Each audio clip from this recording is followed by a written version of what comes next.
Alors bonjour, eh bien aujourd'hui je vais réaliser un paysage. De nouveau, je fais souvent des paysages, mais enfin, je fais aussi des natures mortes, je fais des marines, je fais pas mal de choses, mais j'aime bien les paysages. Donc je vais faire ce bord d'étang avec ce petit chemin de forêt. C'est une photo que j'ai prise cet été, enfin c'était fin mai, début juin. J'ai exposé dans l'Allier. J'ai été invité d'honneur à Sérilly et dans la forêt de Tronchet. Donc là, c'est une partie des chênes de la forêt de Tronchet et dont certains de ces chênes ont été coupés pour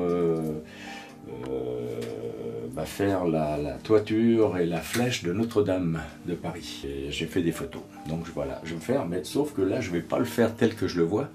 Je vais faire comme si c'était soit au printemps, soit à l'automne, donc avec des couleurs beaucoup plus chaudes, avec des oranges, des jaunes, de même que ce chemin je le trouve un petit peu raide, donc là je vais aussi modifier un peu ce chemin. La ligne d'horizon se situe quelque part au bout du chemin, un tout petit peu plus haut que le bout du chemin. Là.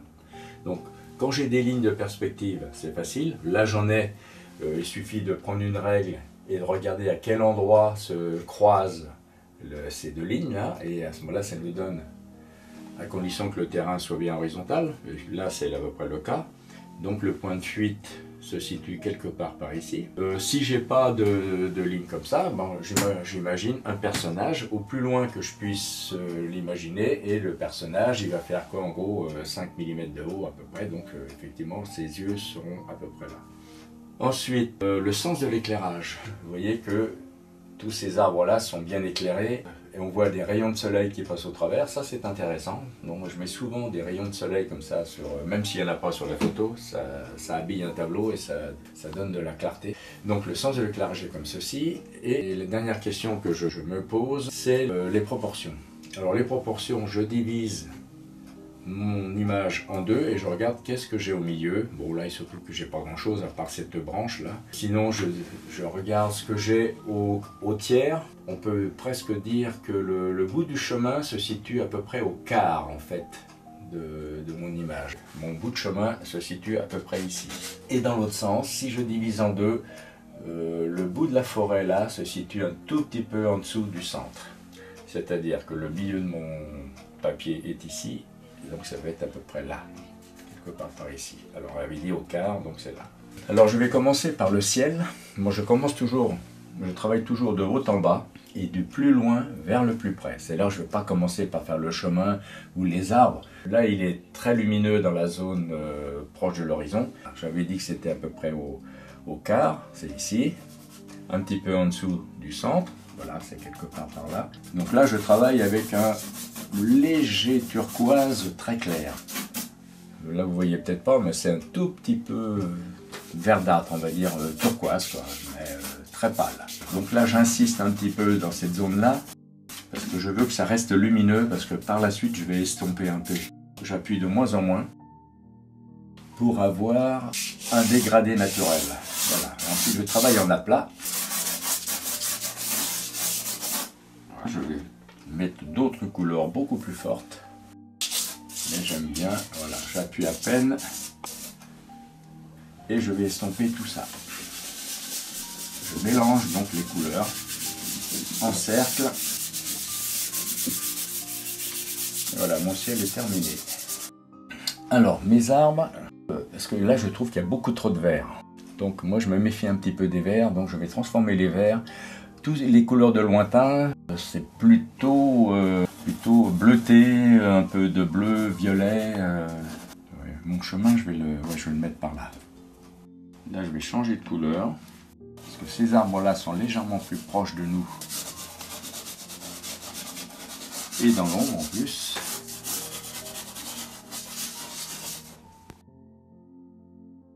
Voilà, il ne faut pas oublier qu'il va y avoir un effet de perspective. Donc je viens chercher la base de mon étang quelque part par là. Vous voyez que je ne fais pas de ligne. Je donne simplement l'impression d'une ligne mais sans la faire. Comme ça si je dois la déplacer, c'est facile de modifier.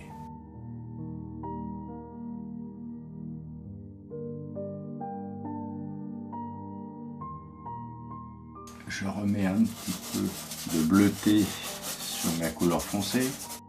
Et maintenant, je vais créer une ambiance, c'est-à-dire que je crée comme une sorte de brume, de façon que tout ce que je vais mettre par la suite va paraître en relief. J'insiste pas trop là parce que comme je vais y rajouter beaucoup de jaune, vous savez que si je mets du jaune et du bleu, je vais obtenir du vert. Là, un petit peu de lumière par ici. J'ai dit que ça allait être un peu au printemps ou à l'automne, donc n'ayons pas peur de mettre des couleurs qui vont bien.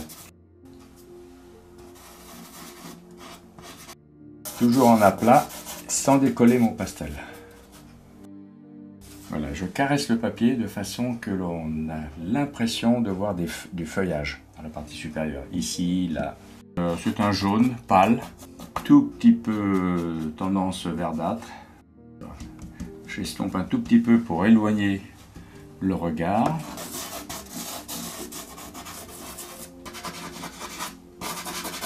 Je remets une couleur beaucoup plus lumineuse en fait. J'adoucis un tout petit peu parce que c'est loin. Je vais mettre un petit tronc d'arbre là.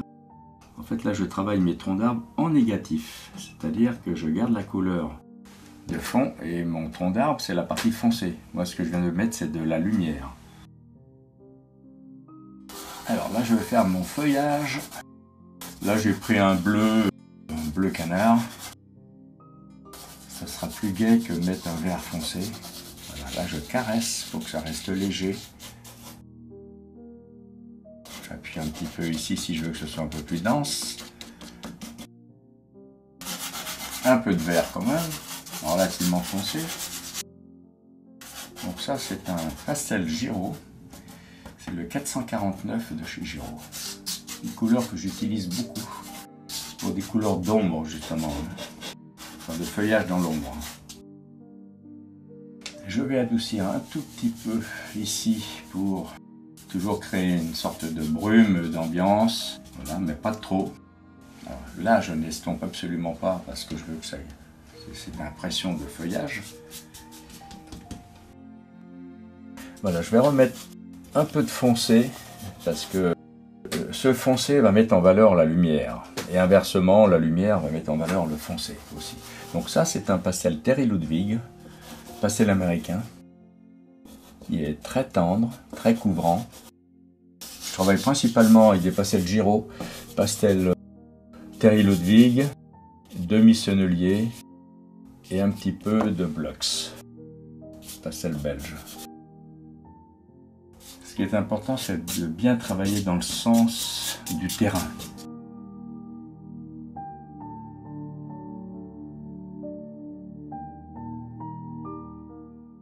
Mon chemin, je vais peut-être pas le faire aussi raide, donc je vais peut-être lui donner une autre forme.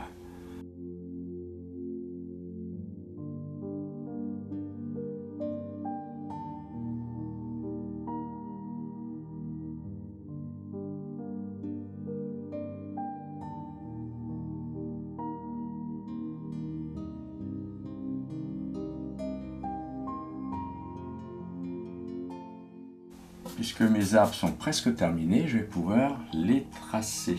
Alors j'ai plusieurs façons de tracer les arbres.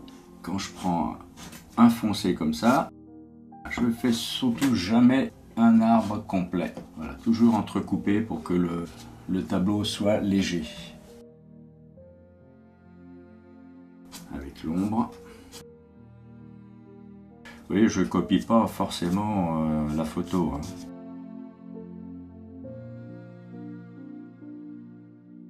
Quelques branches. Alors les quelques branches, c'est même avec un pastel carré, on peut très bien faire des traits très fins. Bon là vous voyez que mon chemin il serpente. Je trouve que c'est plus agréable à regarder qu'un chemin bien raide. Bon là maintenant je vais alléger un peu tout ça. Donc pour l'alléger, eh bien je vais remettre un petit peu de lumière ici. Alors, je remets un petit peu de lumière par là, de chaque côté de mon tronc. Je vais en mettre ici, pour que ce soit intéressant à regarder.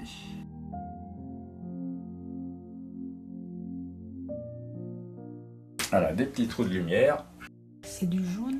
Oui, c'est un jaune pâle, ouais. Je remets aussi la couleur que j'ai utilisée là. J'en remets un tout petit peu. Je fais quelques petits trous de ciel qui passent à travers les branches.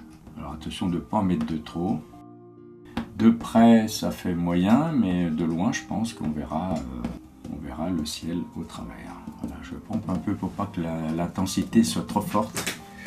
De loin, ça fonctionne. Alors après, il faut que j'utilise ces couleurs-là. C'est ce que j'ai fait. Maintenant, je vais utiliser les bleus, là, et que je vais mettre quelque part par là. Voilà, pour que ce soit cohérent. Là, il y a du très foncé, presque turquoise. Alors, comme j'ai déjà un peu de jaune à la base, si je mets du bleu, ça me donne forcément du vert. Vous voyez que la nature est bien faite. Pendant que j'y suis, j'ai des reflets dans mon eau.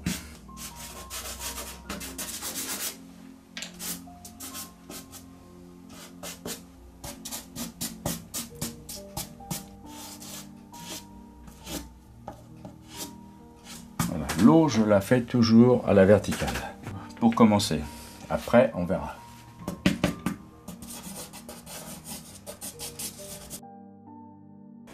Un petit peu de couleur chaude, donc des orangés. Je m'arrange que mes taches de couleur ici soient toujours se rejoignent en fait, qu'il n'y ait jamais une tache complètement isolée.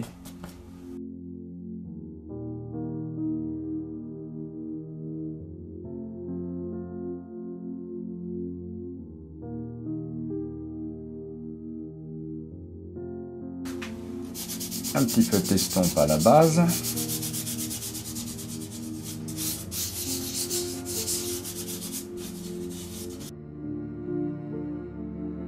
Là, mes arbres, je les travaille en négatif.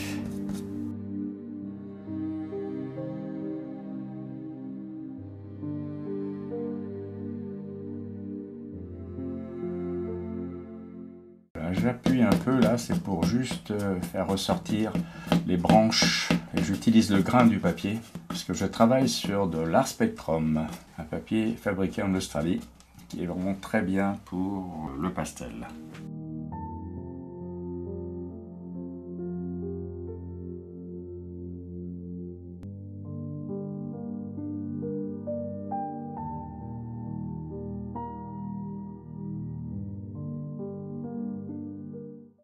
Donc là, je remets du foncé pour recreuser un petit peu sous les branches, éventuellement un tronc que je fais réapparaître.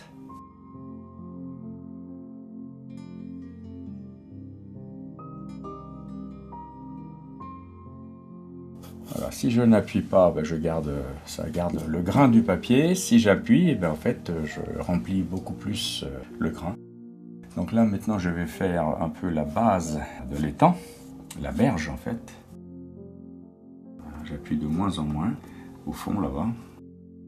Un tout petit peu d'estompe pour atténuer tout ça. Et après, je verrai pour l'eau. Je vais essayer de mettre des couleurs assez pétantes. Donc forcément, là aussi. Ça, c'est les reflets de l'eau, du ciel dans l'eau. Là, j'utilise une couleur proche du blanc. Une fois que ça sera estompé, on verra plus tellement la différence.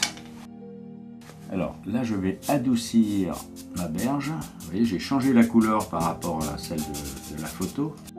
J'ai mis un petit peu de turquoise pour que ce soit un peu plus gai. Je vais peut-être remettre un peu de couleur lumineuse par ici.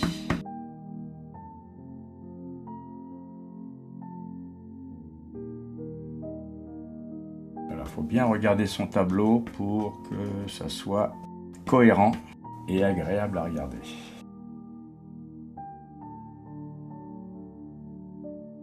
Un petit peu de bleu parce que là il y a du bleu. Et avoir un petit peu de jaune aussi.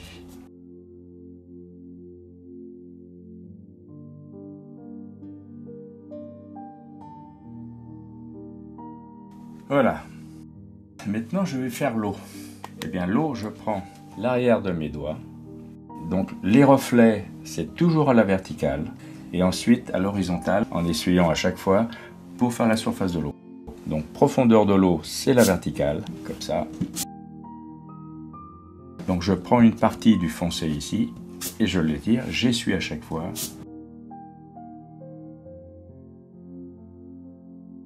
Et maintenant à l'horizontale. Là, je pense qu'on voit l'eau. Ce bleu-là, je dois le retrouver quelque part par là.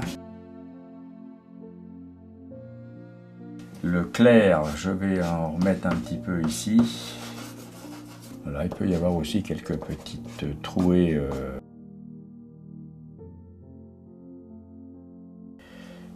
Et maintenant, je vais travailler mon chemin. Alors mon chemin, je l'ai mis en violet légèrement rosé, parce qu'il est dans l'ombre. Maintenant, je vais mettre de la lumière. Et pour mettre de la lumière, je vais utiliser ma couleur magique. C'est un Jaxel. Voilà la référence, parce qu'il y en a beaucoup qui me demandent la référence. C'est un orange fluo.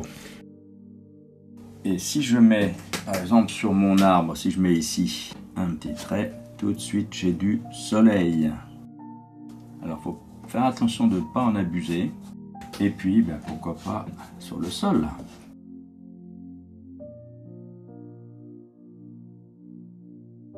Sur le chemin, si c'est un chemin légèrement creux, ben, en fait on le travaille comme ça. Et puis après, j'appuie un petit peu moins dans le lointain. Comme c'est un peu sombre par là, je mets un petit peu de lumière. Même chose là.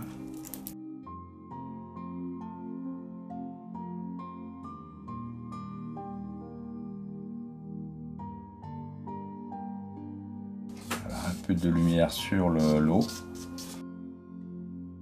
Le bord de mon chemin, là c'est un peu dans l'ombre, donc là j'utilise un brun.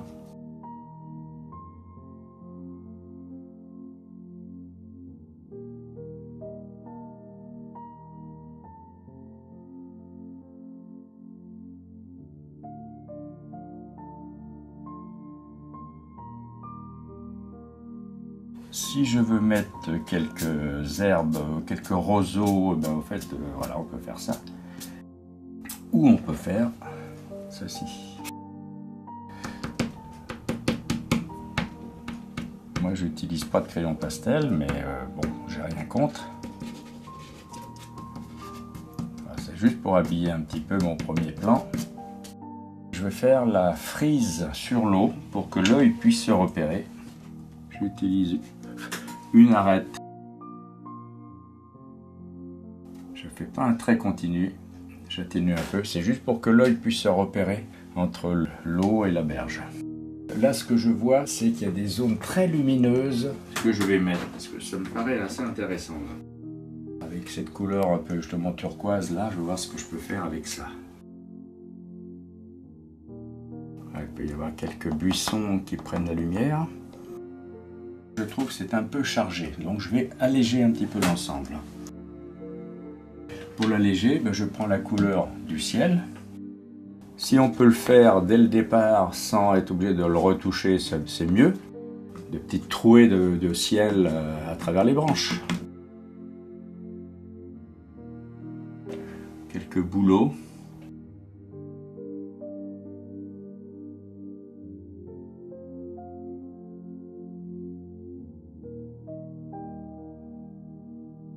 Le boulot, la particularité, c'est qu'il a des troncs qui soient à la fois clairs et légèrement foncés, qu'on voit à peine. Donc je vais peut-être faire ressortir un petit peu plus. Alors donc s'il y a des boulots là, j'ai forcément les reflets. Ça va me donner un peu plus de relief dans mon lot. Là c'est pareil. Un petit peu de turquoise.